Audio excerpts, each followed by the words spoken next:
This episode is brought to you by Loom by Atlassian. Are you feeling stuck at work? Get your team unstuck with Loom video messaging and move work forward. Use Loom to simultaneously record both your screen and yourself to share a quick update, provide feedback, train a colleague, and everything in between. Plus, add Loom AI to your meetings for instant written notes and recordings. Try Loom today at Loom.com. That's LOOM.com. And now, two pigeons who can't believe how good humans have it with DirecTV. These humans are hopping from streaming apps to live sports without batting a wing. All from the DirecTV home screen. With just one click, you could be watching a baseball game, a movie on Netflix, or a critically acclaimed documentary. You watch documentaries? I love the ones that leave you with a question. What? Exactly. DirecTV, a better way to watch whatever you want to watch. Visit DirecTV.com. Internet-connected Gemini device, separate Netflix membership, and additional paid subscriptions required for third-party apps.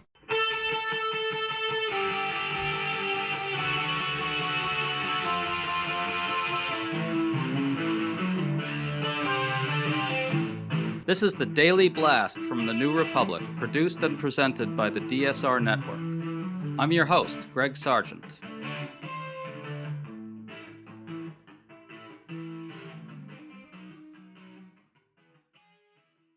President Donald Trump's tariff chaos has gone off the rails yet again. He just announced a temporary pause in the tariffs that isn't much of a pause at all. For the next 90 days, the reciprocal tariffs will come down, but a universal 10% tariff will remain, and he's hiking tariffs on China into the stratosphere. Meanwhile, House Speaker Mike Johnson just executed a new maneuver designed to prevent the House from voting on whether to rein in Trump's assertion of unilateral authority to impose the tariffs, which is a clear abuse of power.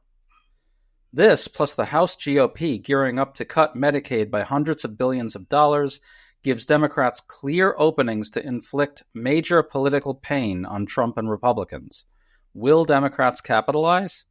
Today we're talking about all of this with Hakeem Jeffries, the Democratic leader in the House of Representatives. Leader Jeffries, thank you so much for coming on with us. Great to be with you. So we just learned that Trump has changed his tariff policies once again. He's sort of pausing his tariffs, but apparently keeping in place 10% reciprocal tariffs on all countries while hiking tariffs even higher on China. Your reaction, Leader Jeffries? Well, two things are occurring here. One, Donald Trump continues to crash the American economy in real time. He's increasing costs when he promised to lower costs on the American people, and that will continue. In fact, Donald Trump and the reckless Republicans in the House of Representatives are actually driving us toward a recession that is going to hurt everyday Americans all across the country. At the same period of time, what we've seen as a result of this so-called pause is that Donald Trump is at least backing down again, which has been a repeated pattern throughout his presidency. The whole flood the zone strategy is designed to create the appearance of inevitability. When nothing can be further from the truth, the American people have been rising up consistently with battling him in Congress, battling him in the courts, battling him in terms of pushing back aggressively in community after community after community to win the hearts and minds of the American people. And it works when the American people show up, stand up, and speak up. This is another example. Well, the tariffs are continuing in some sense, as you point out, and there's a very decent chance that they'll come back in 90 days because, he's pretty erratic. And now House Speaker Mike Johnson is using a procedural maneuver to prevent a vote terminating the national emergency that Trump has declared to justify imposing these global tariffs unilaterally. Johnson's move prevents this vote from being privileged, which would have meant that it has to go to the floor. He doesn't want that to happen. What's your reaction to that, Leader Jeffries? Mike Johnson and the Republicans are afraid of a vote on the floor of the House of Representatives because they know that Democrats partnering with a handful of more enlightened Republicans on the tariff issue will vote to reclaim our authority as members of Congress and push back against these out-of-control tariffs that Trump has imposed and, as you pointed out, Greg, will continue to try to impose moving forward. What we'll need to see happen is just a handful of Republicans to partner with us so that Congress can end these fake emergencies that Trump is using to justify the wild imposition of these tariffs, which are a tax on the American people. In fact, the Trump tariffs would represent the largest tax increase on the American people since 1968 and will cost the average American family at least $3,800 a year in additional costs. This is why we believe that there are a handful of Republicans who would partner with Democrats in strong opposition to these tariffs, which is why Mike Johnson is now using these procedural gimmicks to try to prevent an up or down vote. But we're not going to relent, and we will get an up or down vote. We'll fight to make sure we get that sooner rather than later so Congress can step in to try to end this mess. Well, I want to ask you about the ways to do that. Democrats have the option to pursue a discharge petition in the face of the GOP refusal to vote on whether to terminate the national emergency. Trump's fake pause, or whatever you want to call it, should, if anything, whet the appetites of members of Congress to do this even more aggressively now. And there's an interim period with which to pass something that deprives them of the power to really restart this madness. Will there be a discharge petition if necessary? It's my expectation that we will use every tool available, including the possibility in the near future of a discharge petition. Right now, we're sorting through the different options. We can turn off these fake emergencies that Trump is using to justify his unilateral imposition on tariffs. That's one legislative approach. We can also require Congress to approve any tariffs that go into effect. That's another legislative approach, and that has bipartisan support as well. We could also clarify that Trump's power to declare these national emergencies don't generally exist or severely restrict it. And that's a potential third legislative approach. And so one of the things that we're doing over the next few days in conversation with a handful of our Republican colleagues is to try to figure out which approach would garner the most significant support so that if we were to go down the road of a discharge petition, we can be successful. Well, I want to ask you, in order to do something along the lines of what you're talking about, something that clarifies that Trump doesn't have these powers, you'd need a discharge petition to get that vote, right? We would need a discharge petition to get that vote in the absence of a decision by some Republicans to force Speaker Johnson to bring the bill to the floor through the Rules Committee or through what we call the suspension process, where 2/3 of the Congress could vote to suspend the rules and enact the law where there's strong bipartisan support. So there are some options. Now, we've set the stage for the use of a discharge petition through Congressman Jim McGovern having introduced legislation earlier in the year that could ripen and give us the opportunity to actually launch a discharge petition in this area this month. Can I ask Leader Jeffries, have you spoken personally to House Speaker Mike Johnson about any of these options, or more generally about the need to rein in Trump's authorities? I've consistently spoken to him more generally about the need for Congress to actually reassert itself in a situation where Donald Trump and his administration continue to do real damage to everyday Americans, to families, to children, to veterans, to the American way of life. I most recently spoke to Speaker Johnson about a day ago, indicating to him on the Republican budget, look, let's have a one-on-one debate on the floor of the House where he can articulate the Republican position, which in our view is to pass a reckless budget that would visit upon the American people the largest Medicaid cut in American history in order to pay for massive tax breaks for their billionaire donors like Elon Musk. And I'll have the opportunity to defend the Democratic vision for building an affordable economy that makes life better for everyday Americans. And he indicated to me he'd take it under advisement. I'm going to be on the House floor later on today. I'll be on the House floor tomorrow. I'll continue to be on the House floor waiting for him to take me up on the offer so we can actually air our differences of opinion fully before the American people, including trying to get some understanding as to why the Republican leadership is denying up or down votes on issues that matter to the American people, like ending these reckless Trump tariffs.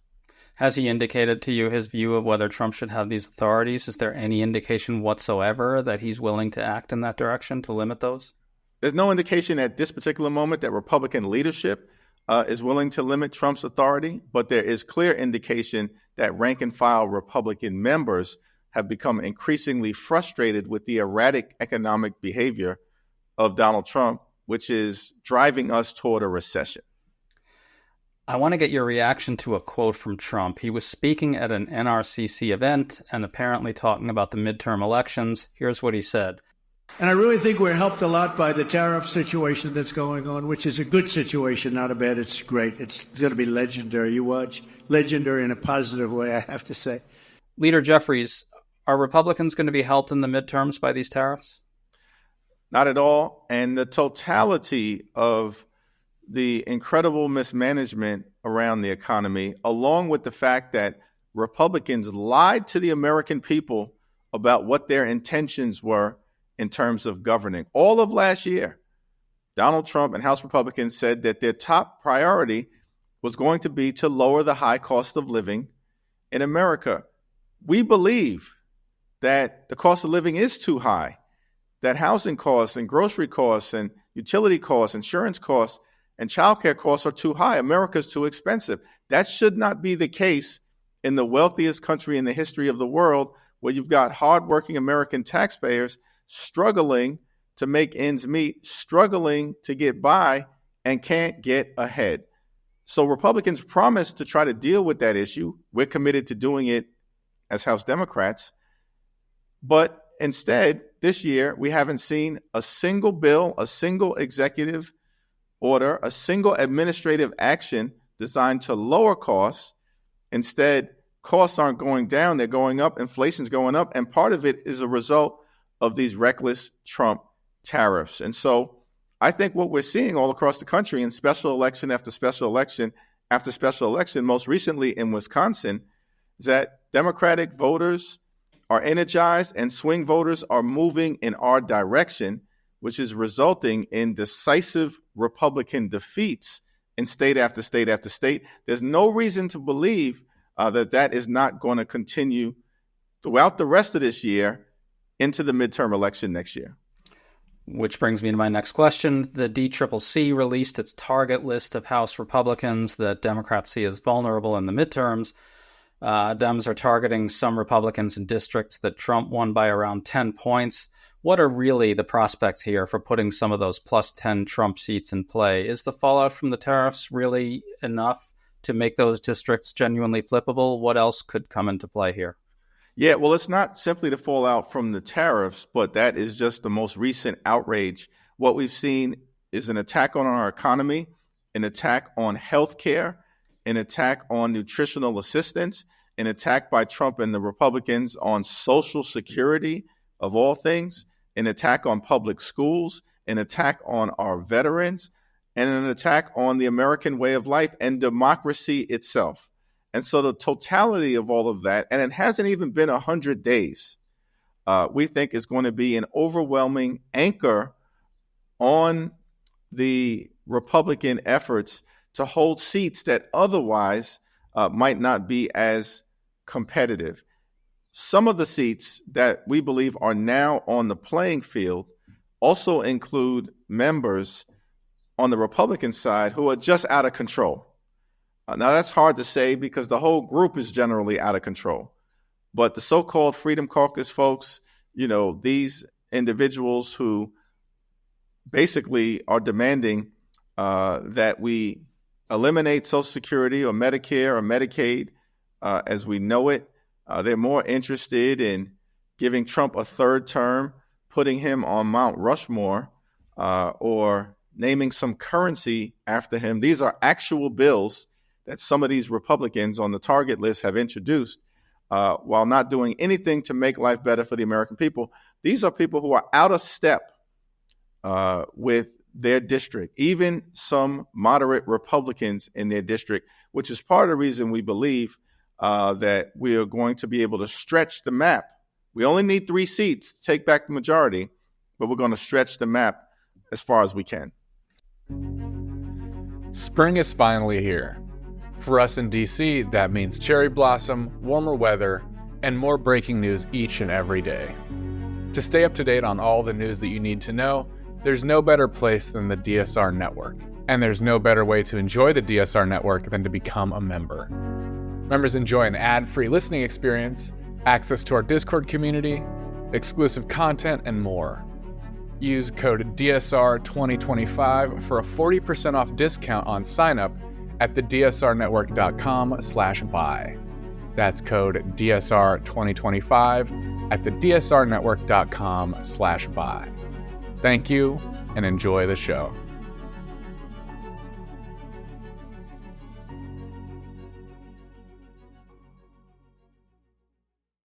Well, on top of all the stuff you mentioned, Republicans are also gearing up to cut Medicaid by hundreds of billions of dollars. You have a number of House Republicans kind of going through the motions of making noises in opposition to this. The thing is, though, these are Republicans who tend to have their own brands. They're pretty good at putting on these airs of independence from Trump. What are Democrats going to do to make sure they can't get away with that? Are we going to see some sort of new type of communication from you guys, something maybe a little different from previous cycles? What's in the works? Well, there are definitely ongoing accountability efforts to make sure that the voters in these districts have the clear visibility into the votes that Republicans are actually taking. They've already voted in late February to enact the largest Medicaid cut in American history, up to $880 billion, which we will continue to point out will devastate children and families and seniors and Americans with disabilities, veterans, close nursing homes, shutter hospitals. That impacts everyone in a community. And so we're taking town hall meetings into these Republican districts. That's an effort that's being led by the Democratic Congressional Campaign Committee. It's been successful so far. We're partnering with Democratic senators and in some cases governors and certainly local elected leaders and officials on the ground. Those will continue. Republicans are running away from these town hall meetings. They can try to run, but we're not going to let them hide. And when they don't show up, we will, so that they are held accountable. And these are the type of efforts that will continue. We're also taking our steering and policy hearings on the road throughout the country in blue states, in purple states, and in red states. We've held now 3 different hearings on Capitol Hill, led by Democrats, one on Medicaid, one on Social Security, and one on nutritional assistance. This week we'll have one on the assault on our veterans. But we're going to take this show on the road for the American people. And that will be another way in which we will be able to bring the information to these districts where you may have some Republican members who are voting in a very reckless way, but go on TV and when they're at home, pretend to be moderates. We're not going to let them get away with that anymore. So, Leader Jeffries, you have some Democrats out there that are kind of taking a middle ground approach to messaging about some of these tariffs. You've got them saying things like, well, Trump actually has a point in certain ways. He's right in certain ways. What's your position on this? Does that kind of get a little mealy-mouthed? And does it kind of undercut what should be the Democratic message, which is that this is just an unqualified disaster, period? Well, the Trump tariffs are reckless, and they're doing great damage to the economy. They are raising costs for everyday Americans, the largest tax increase in more than 50 years, and we are strongly opposed to it. Now, some of our colleagues and friends in organized labor, such as the United Auto Workers or the Steel Workers and others, who we have worked with on a whole host of other issues, do have a different perspective in terms of the use of tariffs. And that targeted tariffs in some instances where you actually do have economic cheating occurring by China or others, can be used as a strategy to make sure that American jobs and economic growth is more competitive. And that's fine. And that's a discussion that can be had when we are in a period of actually being able to debate policy in an enlightened way. That's not this moment. What we have is a president taking a wrecking ball, a sledgehammer, and a chainsaw to the economy and everything that matters. And that, of course, is going to continue to require strong and principled opposition and righteous indignation to just the recklessness and irresponsibility of it all. It sounds like you do think that some of the mealy-mouthed stuff does potentially undercut that message, at least to some degree. If I hear you correctly, you're saying that the time to have that debate is when we can actually have a real policy discussion, which is to say when Democrats are in power, because we can't have a real one when Republicans are in power. Am I right about that? Well, absolutely. There's a time and place to have what we would all view as a more nuanced discussion, understanding and respecting the fact that our allies, in many instances, particularly those in organized labor, do have a point when it comes to how targeted tariffs can be used. But we're not in a position right now to actually govern in an enlightened way because the other side is totally and completely out of control and not interested in actually enacting public policy in any meaningful way. And so certainly our view as House Democratic leadership is that at this moment, what we've got to do is stop these reckless Trump tariffs dead in their tracks so we can eventually get to a place where we can have a real discussion about building an affordable economy that brings the American dream to life for every single person in this country. Okay, I want to move on to the broader threat Trump poses. It seems to me that Democrats could be doing more to draw public attention to the lawlessness of Trump, the ripping up of the constitutional order, the dismantling of the rule of law, just the fundamental betrayal of our country that's kind of at the core of all these abuses of power. We often hear Democrats need to stay focused on kitchen table concerns, and that is essential. But are you satisfied with what the party is doing right now to alert the public to the profound danger Trump's lawlessness poses in particular? You know, it is an all-hands-on-deck effort that is going to require sort of a multidimensional approach. Now, we understand that in order to reach the broadest number of Americans who may not be following the day-to-day goings-on in Washington or even what's coming out of the White House on a regular basis, that whether they can pay their bills and who's actually trying to look out for them in terms of making their life better has and always will be a central concern. But at the same period of time, we are seeing an extraordinary assault on the American way of life, on the rule of law, and on our democracy. And that, of course, is going to require an intense and continuing response. Now, a lot of that energy for us up until this moment has been channeled into making sure that we counter the flood of outrageous executive actions with a flood of righteous litigation in response so we can stop these unlawful actions and stop these unconstitutional actions with some immediacy, with the immediacy that is required. It's one of the reasons why, as House Democrats, we partnered with Senate Democrats, with the Democratic Governors Association, as well as with the Democratic National Committee in a lawsuit where I actually personally, along with Leader Schumer, sued Donald Trump and the administration for the effort to suppress votes across the country as a result of what we view as an unconstitutional and unlawful executive order. In some spaces, it's been captioned Jeffries v. Trump, but it really is the people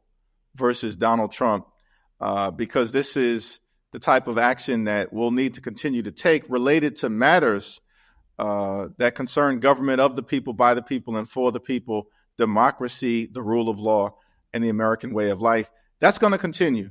And we're going to keep our foot on the gas pedal while at the same time of course, speaking to issues related to the economic well-being of the American people, defending Medicaid and health care, defending the assaults on Social Security, making sure they can't take food out of the mouths of children, which is what they're trying to do with this reckless Republican budget, to pay for tax cuts for Elon Musk and their billionaire puppet masters. That's crazy. This is what they are trying to do right now in real time. And so we're going to have to continue to stand up to all the things.